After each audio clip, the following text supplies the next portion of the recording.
Hi, welcome. It's Meredith. I'm here with our message for Wednesday, the 19th of August, 2020. And we are using 8 Coins Tattoo Tarot for our message today. And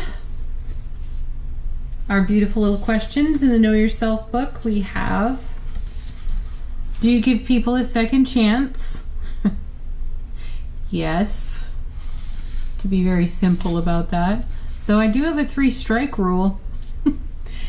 Seems to operate fairly well for me. It rarely ever gets there, so that's cool. All right, next.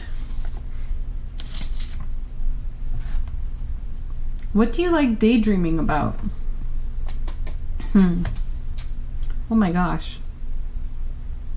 Everything. My excited anticipation. Simplest answer, excited anticipation. I love daydreaming about that.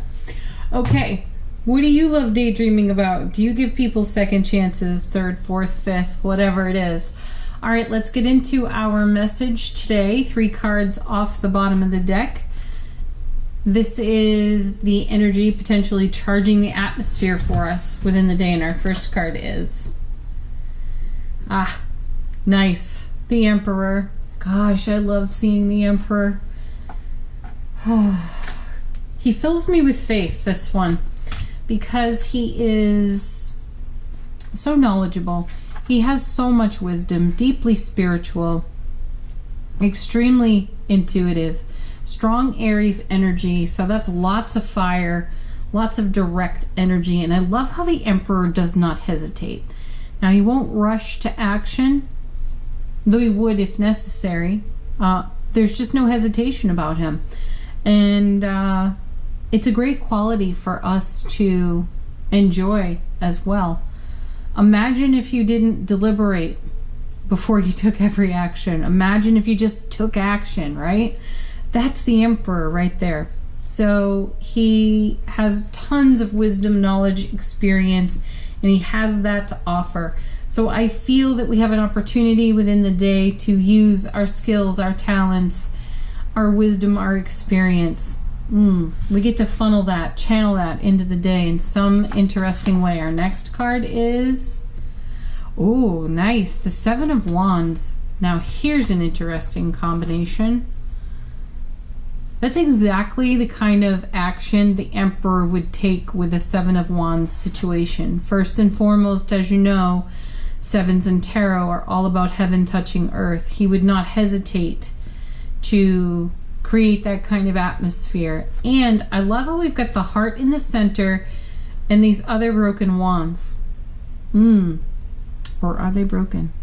No, not necessarily, but there are wands pointed at that heart. And we have this nice, strong warrior hand holding yet another wand. And my feeling when I look at the artwork is we've gotten to the heart of the matter with something, and we understand how to use the energy of the 7 for our greatest victory and success, because the 6 of Wands is about victory and success. And wouldn't the Emperor just know exactly how to wield that kind of energy? So I feel we're doing that within the day. And then our next card, oh wow, the 9 of Wands. Yeah. So for some of us, the journey through the 7 may be a little bit more challenging. Yeah, more challenging for some than others. We come out the other side of it looking like we've been in a bit of a battle. And one of the things I want to mention on the 9 of Wands is the next card, obviously, is the 10, where we set down a burden. And the 9 reminds me that we may not be completely at fulfillment with something. We may have not brought something to a satisfying conclusion just yet, though we have the wisdom, the knowledge, and the know-how. Not only that, we have the strength to do it, and we've got the heart for it, right? Though at some legs within the journey, we look a bit like this guy. A little worn out, a little banged up. I don't actually feel that energy for us today. I don't necessarily feel like we're worn out, banged up. You know, we've got a nice new moon today, and it's a great opportunity to set new intentions for whatever it is you're about to bring into completion. And I sense that we are using our energy wisely. And how many messages recently have we had about investing our energy wisely. I sense we do it because I don't feel we're looking as beleaguered as this gent here. Yeah, we may feel that we wish, or wish isn't the right word. We may feel in readiness for the completion and fulfillment of something. My sense of it is this guy looks a bit like how we felt a ways back. We have to keep in mind that we have had some powerhouse cards this week with the Sun, the Ten of Cups, the Ace of Cups, the Ten of Pentacles, the Ace of Wands. We've had a lot of great energetic contribution on offer to us, and I feel that we've engaged that and we've healed this 9. We're ready to set down something that feels a bit like a burden, and then that is going to be joyous. We will be able to rejoice because of it. So I feel the Emperor is here and in his wisdom helping us pace ourselves. All right, let's see what all of this connects to. The Eight of Cups is back again. Okay, this card feels like it's confirming for me just what we're talking about over here, and I do believe this is now the 3rd time this week we've seen the Eight of Cups. And I haven't mentioned it for Tuesday's reading, but the Eight of Cups typically connects us to recent retrogrades and eclipses. And I feel that our 9 of Wands is bringing back some stuff that we are ready to bring to conclusion. Though we're doing it in a way of excited anticipation and within emotional well-being. So the Eight of Cups is usually leaving positive circumstances for even better circumstances, and that's just the kind of upgrade I feel is on offer to us, especially in light of the readings from the last 2 days. We have that energy flow coming to or meeting our 9 of Wands, which will eventually bring us to our 10 of Wands, and we let go gracefully. So we're about to let go gracefully of some stuff that's been with us for a while and that may have even challenged us during the last Mercury retrograde and the most recent eclipses, though that energy could reach back well over 18 months ago. Eclipses have the potential to stay with us for 18 months. It might take us that long to work through some of the energies that the eclipses offer us. So this is a long-term thing. That's why the 9 of Wands gives us the impression that we've been at this for a while. Though like I said, I just don't think we're coming to it in an exhausted way. Coming with our 8 of Cups is the Lovers again. We had this in yesterday's reading, and as I was mentioning, I recently heard from another tarot reader that it's a blessed union, and we're making decisions within self-relationship that create a unified energy on our foundation, and that is a divine and cosmic gift to us, which we've seen with the Ace of Cups, the Ace of Wands. So my sense of it here is the 8 of Cups gives us an opportunity to settle whatever equates out to our 9 of Wands from potentially the last 18 months, and we make a choice, we make a decision, but more than that, we're taking an action, because you can see it here with the Emperor and the 7 of Wands. So we decide to take an action because the energy has finally ripened or matured here on the 8, and we're able to take action. I like that. Excellent. Okay, coming with this. Now the Hermit is back. Perfect, right? Oh, a quest beckons, enlightenment dawns. Yes, we have the enlightenment that we required. This is like a fine tea that has been steeping. Great tincture that has been coming to maturity in the enlightenment, and we're able, as I said, to make decision and take action on it. So a quest beckons. My feeling is the quest deepens. And in some ways is close to fulfillment, satisfaction. So make like the Hermit, read the writing on the wall, pay attention to the enlightenment and the developmental process that you've been in potentially for the last 18 months, maybe less, and leverage all of that on, ooh, look at this, 7 of Swords. What has robbed you of your joy? Yeah. The Seven of Swords is the Thief card in tarot, though I feel it's not so much about tactile things. The suit of, the tactile things being lifted out of your environment. Somebody putting their hands on something and walking off with it. I don't feel that at all. The Suit of Swords is all about our thoughts and then our words that follow the thoughts. So how have you been speaking over your life? How have you been speaking over the situation that is coming to fulfillment on this Nine of Wands? How are you breaking down the walls, the barriers to your success, to your victory? What kind of language have you been using as you speak over your own life? And is it victorious language? Is it successful language? Or has it been draining? Has it been negative? I'm certain at times it's been negative. We all go there. It's just the nature of things. And those negative moments provide amazing contrast for us to make new choices, to move in better frequencies, better vibrations of energy. So when we hear it, we have the opportunity to recognize it and then upgrade it, and then we're no longer being robbed of our own joy by the way that we speak over our own life. So this seven is bringing heaven to earth for us. That's what sevens do in tarot. And perhaps we're doing that in such a way as we deepen our quest within to walk through the more challenging legs of the journey in a way that is not led by an old vulture thought ego voice. Nice. And then we have the moon. Beautiful. Something of the unknown becomes known to us. This is our intuition. Enlightenment dawns off the hermit here in the moon. So something that we did not know is discoverable today to us. And, Monday's reading was all about a potential major epiphany coming to us. And it may be that reading feels timeless to me. It's going to happen when it happens for you. And the moon allows you to see things in a different light and in a different perspective. And then that allows you, when you see it, to engage new energies. And it may actually enlighten, hermit, knowledge that you went dormant with or forgot about, and now you remember, and there's your epiphany. And you bring that knowledge, that wisdom into the now, and you make decisions based on that information, and you bring something to completion and fulfillment.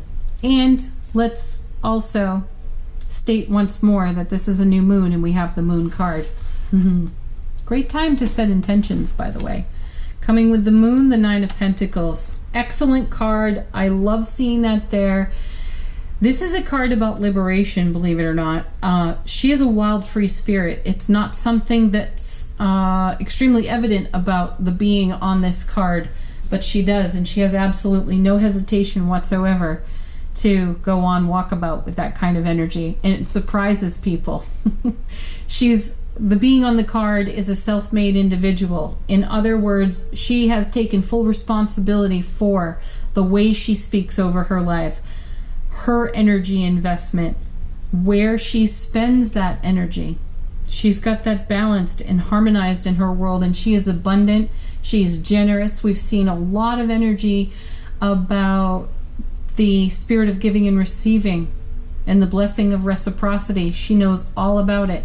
And my sense is we have an awakening within those realms ourselves. We may see where we were being a bit stingy with our language and how we spoke of our own lives, and we open up into a fullness and a wholeness that is very blessing to us, very much a blessing to us. And we didn't know because we were familiar with the way things were, and we had comfort in that, so we rocked our own foundation enough to pay attention to it. And then here comes the flood of wisdom and knowledge, right? In the Emperor. So we leverage all of that on our decisions and the choices that we're making to create great harmony and happiness. Now, Monday and Tuesday's readings both gave a ton of encouragement for that. And here's here's some of the heavy lifting that comes as a result of those blessings, but it's heavy lifting we enjoy doing because it is liberating. And our next card, look at this. Here's the Sun back again, happiest card in tarot. So delighted to see that here. We have the Sun and the Moon, so harmony, balance. We also have alchemy here because the Moon is borrowed light of the Sun, and I find it interesting that this is happening on a new moon. It's the dark of the moon, so there is no real moonlight for us. But there is sunlight, so brilliant clarity remains as strong as ever, as well as all the joys that we wish and desire and prefer to celebrate on our foundations found here in the Sun. And coming, oh my gosh. Here it is. So this is a little bit of reverb on Monday's reading because we had the Sun, the Ace of Cups, and the Ten of Cups as the overall theme cards for that day.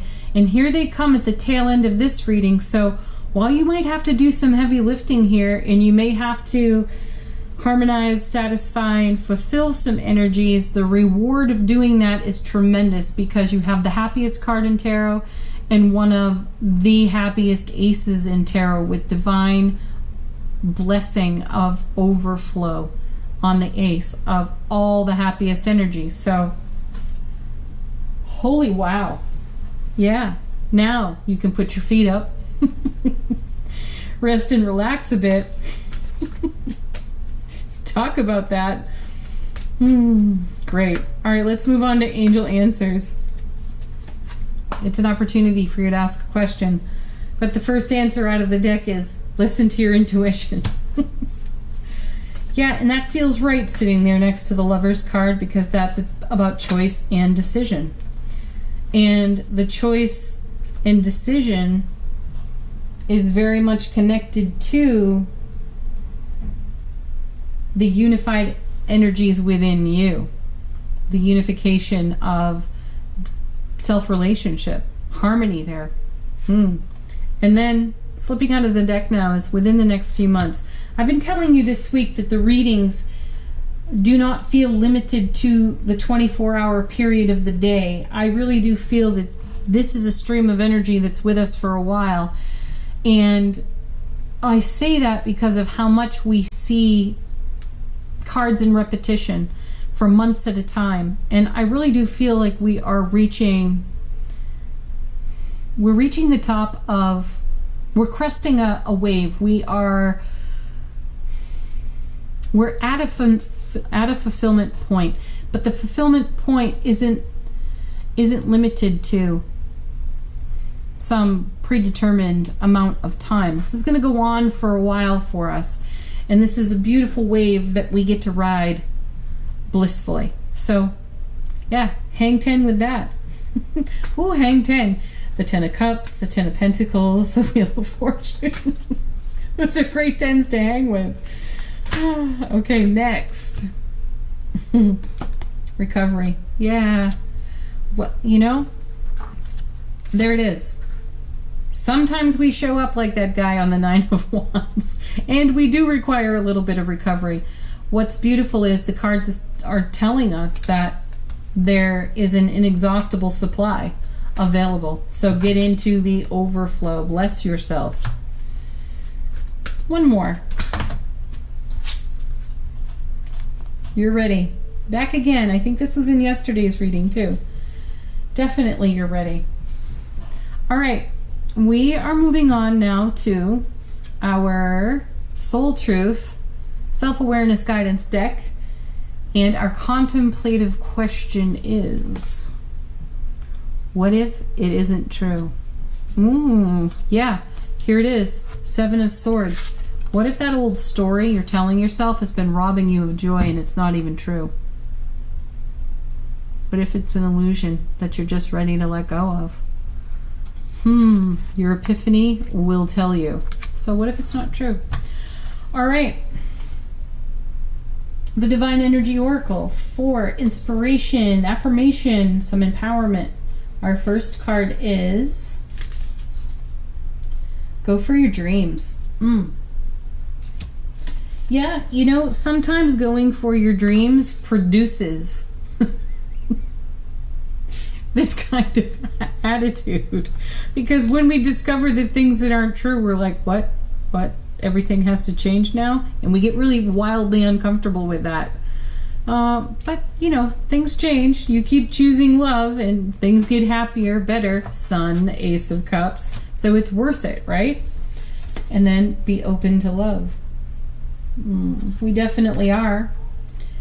You can see evidence of it all over the place. Reading after reading. And then trust the divine plan. Yeah. You know, the divine has always got something up its sleeve that is just always a wow factor. And you can be surprised by that and delighted by it as well. And then you can live in the happy overflow of it because you chose it. All right, everybody. Thank you so much, as always, for watching, liking, sharing, subscribing, commenting. Have a beautiful Wednesday, peak of the week. Namaste.